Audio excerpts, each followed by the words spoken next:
السلام علیکم. زه یم صدام حسین صافي او نن مې سره یو داسې خبره شیر کوله که نه. موږ اکثر خلک یو ګیله شکوه کوو که نه چې یاره سعودیان لکه سعودي عرب یاره ښه ملک نه دی او سعودیان ښه خلک نه دی او داسې زیاتی کوي. ګوره داسې نه ده.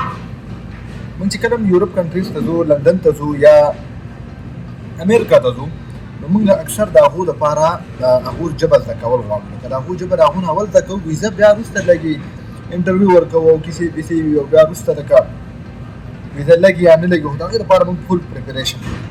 وجه څه دی د پریپریشن؟ ګوره دا څه د غلامۍ خبره نه ده چې یاره موږ ذهني غلام یا دغه ژبې زده کړې، ټولې ژبې زده کړې. خو یاره چې څوک عرب ملکونو ته راغلي، تاسو ته هم پته ده چې د پاکستانیانو ډېر تعداد او د پښتنو خاص کر ډېر تعداد په عرب کنټریز کې کوم هم چې خلیج ممالک ته راځي، هغو له دا پکار ده چې خپل ملک کې کم سے کم دومره عربي ورشي چې هغه چې څنګه راشي شروعات کې هغه په یو بل په خبره پوهېږي.